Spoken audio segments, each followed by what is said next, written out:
Yes, reka nongere nkwifurize gukomeza kugera ibihe byiza wowe udukurikiye aho uri hose, waba uri hano mu Rwanda cyangwa se uri hanze y'u Rwanda. Ni iby'agaciro kuba ukomeje kudukurikira. Iyi rero ukomeje gukurikira ni Inyenyeri TV Rwanda, naho ngiye wumva kuri mikoro nitwa Clever Regis Peterson. Nongera gushimira cyane by'umwihariko wowe wamaze gufata icyemezo ugakora subscribe kuri channel. Ni ukuri uri inshuti nziza, uri inshuti igadasohoka, kandi ni ukuri wahisemo neza. Ibyo tumaze kugeraho turabikesha wowe wamaze gukora subscribe, n'ibyo duteganya kugeraho ni wowe tubikesha.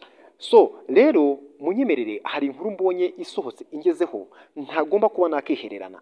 Wowe nimba uri umuntu ugira ubwoba, usenge ukabyarawe, kuko ni igitangaza kibaye mu Rwagasabo.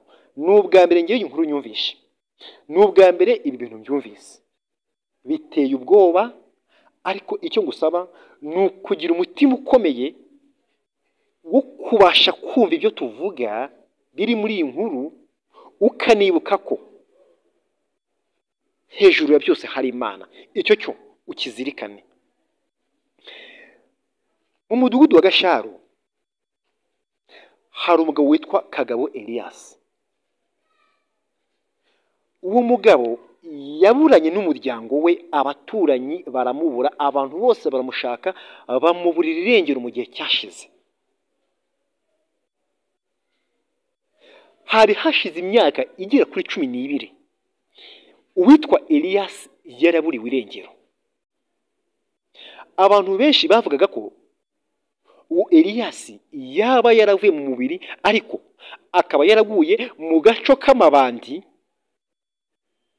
kakaza kumushimuta, bityo bikaza kuza kurangira kamwivuganye. Mu minsi yashize rero, hari kuwa kabiri tariki 12 z'ukwezi kwa 11, hari mu masaha ya 5 z'ijoro,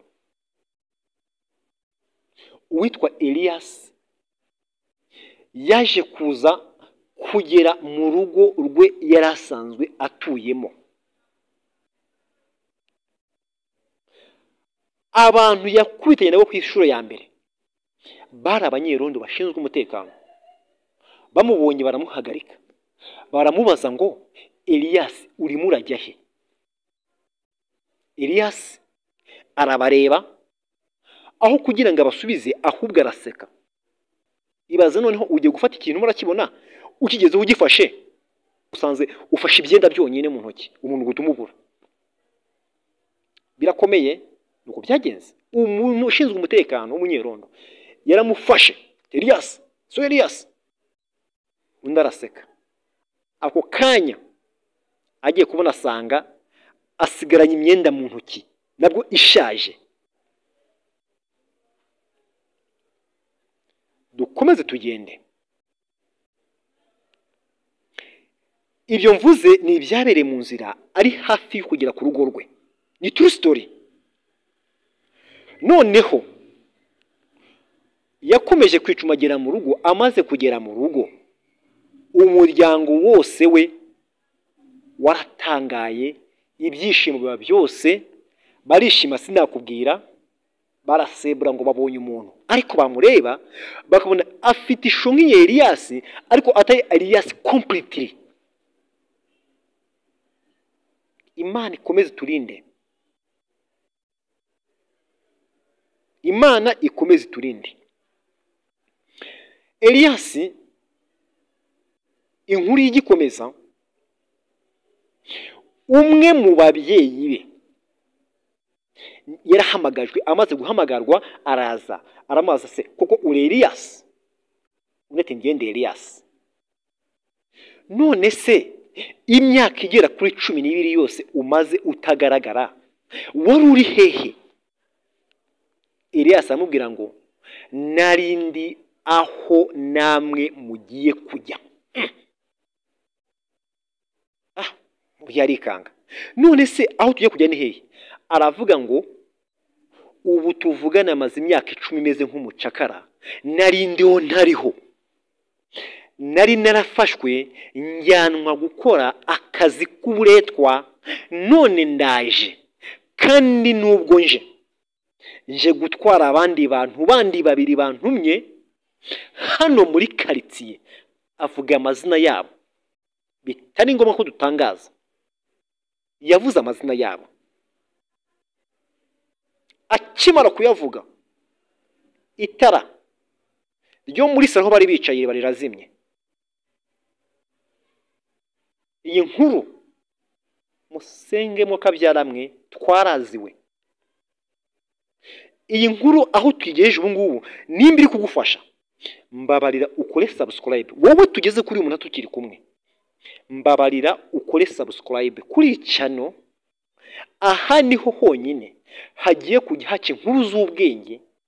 Ntitwibagiye siporo ko ariyo niki yacu, ariko n'ibindi bintu byose bidufasha kugaruka mu bumuntu, bidufasha kwitwa abantu bazima, tukamenya abo turi bo. Nta handi uzabisanga, ni hano ku Nyenyeri TV Rwanda. Gira uruhare mu gusangiza abandi iyi nkuru, ugira uruhare no kumenyekanisha iyi channel yanjye. Channel yawe ni channel y'umugisha kuri wowe. Urahirwa kuba waramaze kuyihitamo, urahirwa kuba uyikurikiye.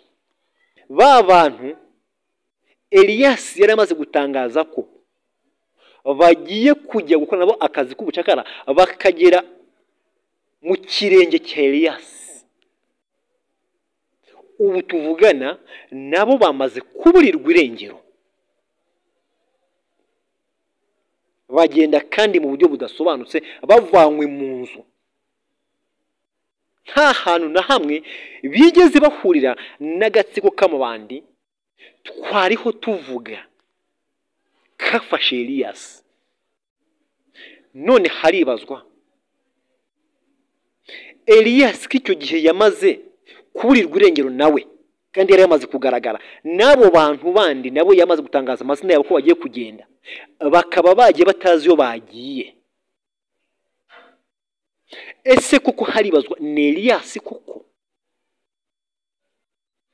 Utinya umuntu muba muri kuvugana, mwavugana niba ari ku itara rikaba rirazimye, wamufata ugasanga ufashe imyenda ishaje kandi wabona gufasha imyenda mizima. Avu billahi min zalika. Imana iturinde, kuko aho turi kujya nshuti zanjye ntabwo ari ahantu heza. None tubwiye muri comment, uwo ni Elias cyangwa ni ikindi kintu kindi? Tubwiye muri comment. Mana yanjye, nge rero nta kindi navuga usibye kuvuga ngo Imana ikomeze turengere, ikomeze turinde mu mababa yayo, kuko ibintu ntago byoroshye. Uwa Elias sinzi icyari cyo magingaya. Hari abari kwaza ngo Elias arahagana hehe. Ahari uzahamya mu nkuru yindi ikurikiyeho, ni episode turacyari kubikurikirana neza mu kindi kiganiro turi kubategurira. Uzamenya byinshi kuri Elias. Ni muntu ki, yavukiye he, yavutse ku babyeyi bande, ese mu bwana bwe yakuze ameze ate? Benshi bazi ngo ni umuzimu. Elias ese ni umuzimu? Ese kuko yari yapfuye? Ni muri episode yindi. Ndagushimiye cyane rero wowe tugejeje kuri isaha tukiri kumwe, uyu munota wa 8 n'amasogonanga tukiri kumwe. Uri umuntu w'umugabo wagize neza kudukurikirana. Iyi ni Nyenyeri TV Rwanda, naho nge wumva kuri mikoro nitwa Clever Regis Peterson. Ndagushimiye cyane, Imana ikumpere umugisha kandi ikomeze kurinde ibibi n'ibigeragezo bya Satani.